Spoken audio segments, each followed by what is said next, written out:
رانی عزیز تەوەری سێم و کۆتایی بەرنامەکەمان قسەکردنە لەسەر چارەنووسی ئەو مانگرتوانەی کە لە چاکسازی گەورانی سلێمانی لە چاوەڕوانی ئازادبوونیان مانیان گرتووە کە باس لەوە دەکرێت بەشێک لە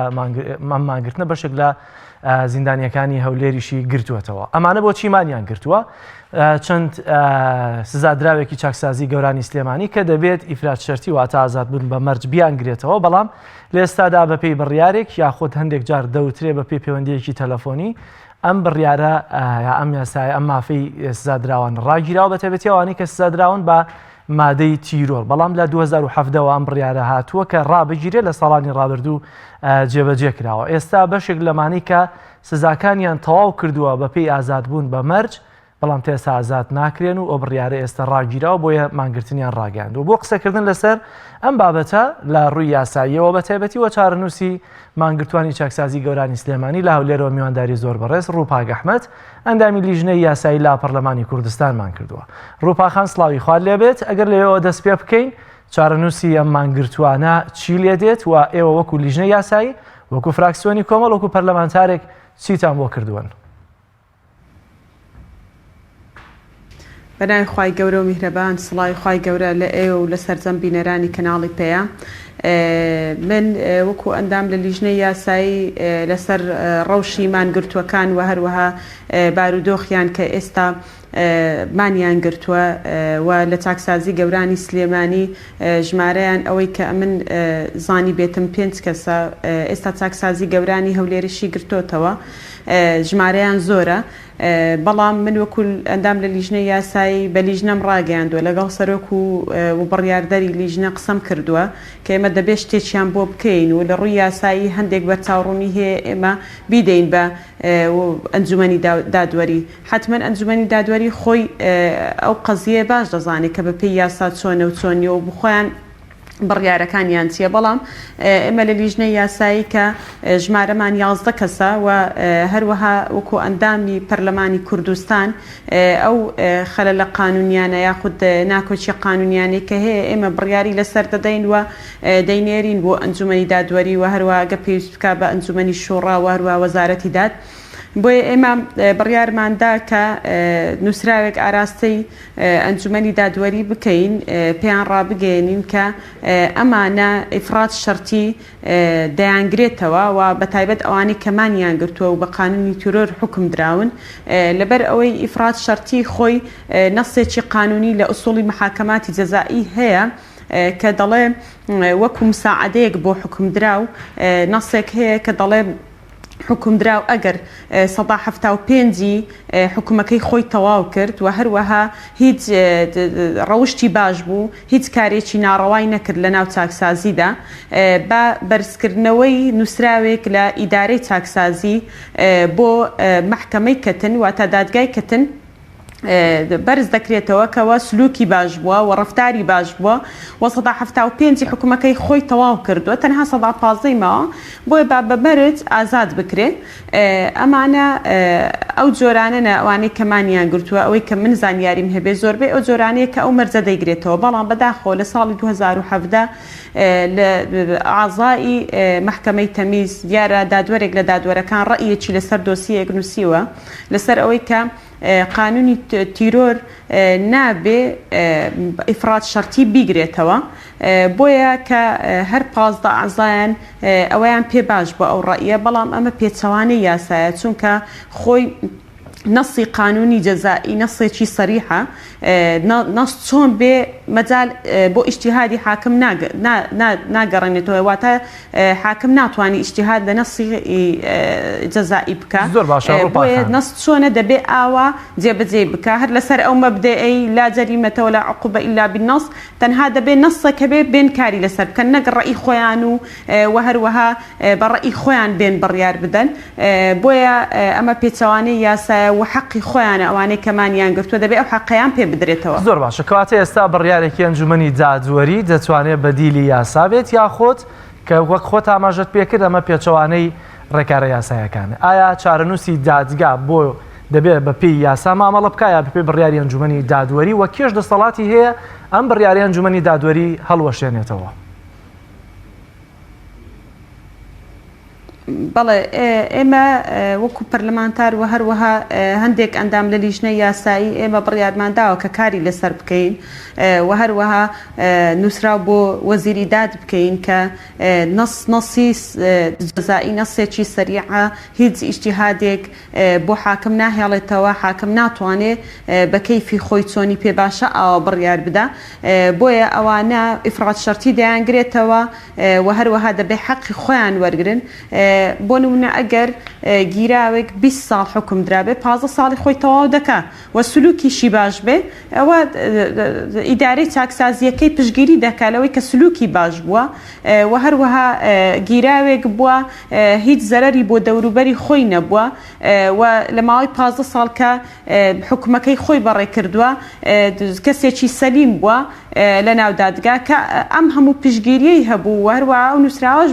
بەرزکراوە نەسی قانونی شێ دەبێت پێی بدرێ، کەس ناتوانێت ئەو حەقەی لێ بستێنێتەوە، ماف بە کەس لێ ناستێنرێتەوە، مادام مافێک بە قانون پێی دراوە کەس ناتوانێت ئەم مافێ لێ بستێنێت. بەڵام لە ئێستادا دادوەرەکان لەسەر بڕیارەکەی ئەنجومەنی دادوەری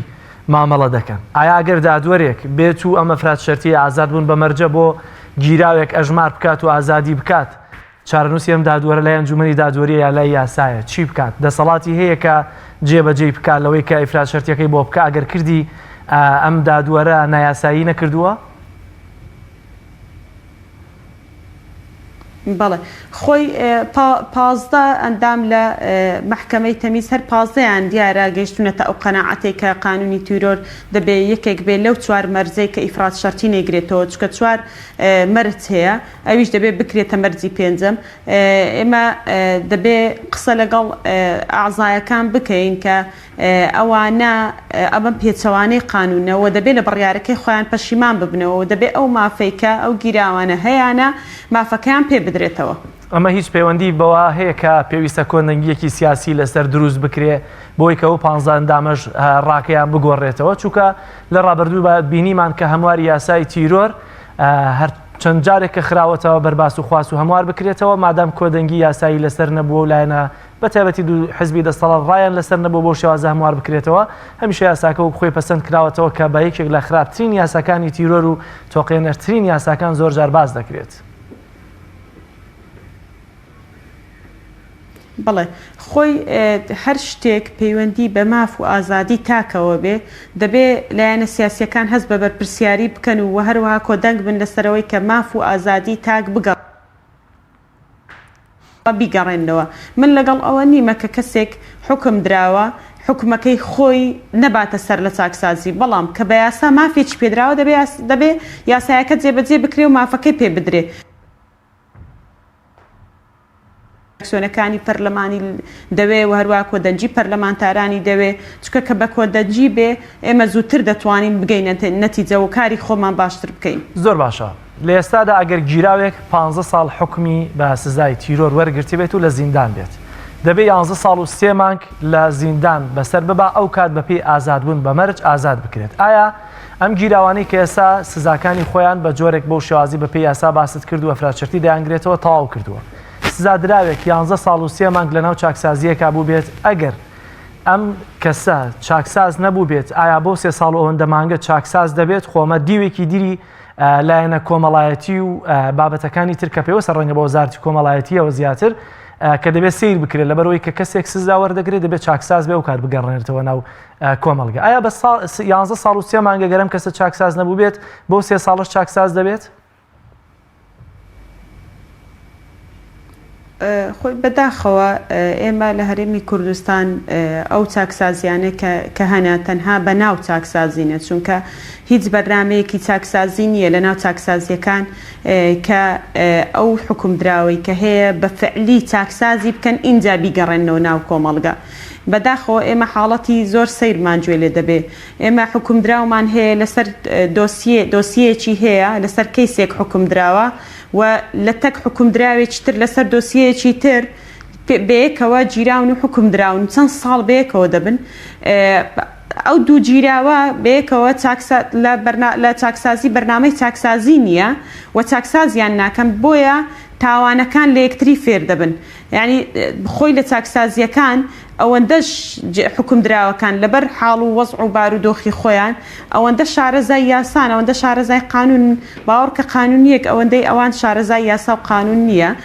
بۆیە ئەوان دەزانن کە لە قانون چ جێیەک دەبێتەوە بۆی جەریمەی تێدا بکەیت من ناڵن بەگشتی لەوانەیە بەشێکی کەمیان بێ ئەمەش خەلەلەکە هەمووی دەگەڕێتەوە بۆ بێ بەرنامەی حکوومەتی هەرێمی کوردستان و هەروە بەتایبەت وەزارەتی معنی کە بەفعلی ئەو چاکسازیە کە هەیە دەبێت بەفعلی بەرنامەی چاکسازی هەبێ بۆ ئەوەی تۆ حکم دراوێک لەسەر ئەساسی چاکسازبوونی کە ئایا بە چەند ساڵ پێویستی بەوەیە بگەڕێتەوە ناو کۆمەلگا و ببێت بە کەسێکی بەری و بێتاوان و هەروە کەسێکی خاوێن بۆی بهێنیەوە ناو کۆمەلگا بۆی جارێکی تر جەریمە نەکاتەوە چونکە ئەمە هەر ئەوە عیلاج نییە تۆ بیگری و بیگریە خۆت و هەروەها بێ ئەوەی بتوانی گۆڕانکاریەک لەسەر ژیان و سلوکی ئەم کەسە دروستکەی بەتەکید کەسێک کە 15 ساڵ حکم درابێ 13 ساڵی تەواو کردبێت تۆ بێ بە 2 ساڵ و نیو ناتوانی ینی بە فعلی تۆ چاکسازی بکەیت کە بە 13 ساڵ نتوانی بێ کە بە 2 ساڵ بە 3 ساڵیش نتوانی بێ بۆ باقی ساڵەکانی تر ناتوانانی چونکە دەبێت لە یەکەم ڕۆژی حکومدرانی و هەروە لە خۆگرتنی ئەمە دەبێت بەرنامەی چاکسازی لەسەر پێڕەو بکرێ بەڵام بەداخەوە لە هەرێمی کوردستاندا نیە باز لەوە دەکرێت کە تا دێت ڕێژەی مانگرتووەکان زیاتر دەبێت چونکە هێشتا ماونەوانی کە بە یاسای تیرۆر سزا دراون و بە پێ فراتچەتی دیگە ئیدی بەرەبەرە دەبێ ئەمانە ئازاد بکردن بەڵام دیارە ئەم بڕیاری ئەنجومەنی دادوەری ڕێگر دەبێت لەوەی کەمانە ئازاد بن ڕێژەی مانگرتووان زیاتر دەبێت لە ڕۆژانی داهاتوودا چارەنووسی ئێستا ئەم مانگرتووانە لای پەرلەمانە لای ئەنجومەنی دادوەریە لایەنە پەیوەندیدارەکان بە تایبەتی ئێوەی پەرلەمان چیان بۆ دەکەن و دۆخی مانگرتووەکانیش لە ئێستادا چۆنەوە دێک کە زانیاریتان هەبێت بەڵێ خۆی لیژنەی مافی مرۆڤ لە پەرلەمانی کوردستان لیژنەیەکی پێکهێناوە سەردانی مانگرتووەکانی کردووە و سەردانی ئەنجومەنی دادوەری کردووە سەردانی چاکسازیەکانی کردووە ئەوان لەوانەیە زیاتر معنی بن و هەروەها زیاتر ئاگاداری بارودۆخیان بن بەڵام بە هەموو لایەک بە تەکید بە هەموو لایەک دەبێت هەوڵی ئەوە بدرێت کە ئەو مانگرتوانە هەم مان بشکێنن هەم حەق و ماف و ئازادیەکانیان بۆ بگەڕێتەوە کە بە قانون دیاری کراوە ئێمە بۆ هەموو حاڵەتێک داوای ئەوە دەکەین کە یاسا جێبەجێ بکرێت چونکە کە یاسا دەردەکرێت بۆ جێبەجێکردنە بۆ ئەوە نییە یاسا تەنها عیبرسەر لەسەر وەرەقە بێ و تەنها بۆ نووسین بێ و بۆ جوانی نییە یاسا بۆ جێبەجێکردنە چه دەسەڵاتی دادوەری بێ و چه دەسەڵاتی جێبەجێکردن بێ کە لە پەرلەمانەوە یاسا بۆ دەردەکرێت دەبێت زۆر باشە ڕووپاخان من وەڵامی ئەو پرسیارم وەرنەگرێت هیچ نەسوو بڕیارێک نابێت تەبەدیلی قانون من وەڵامی ئەو پرسیارم وەرنەگرت ئەگەر دادوەرێت ئێستا بڕیاری ئازادبوون بە مەرج بۆ یەکێک لە سزادراوەکان دەربکات ئایا ئەم دادوەرە نایاسایی کردووە یاخۆت بە پێی یاسا جوڵاوەتەوە ئەگەر دادوەرێک بڕیاری بەمەرج بۆ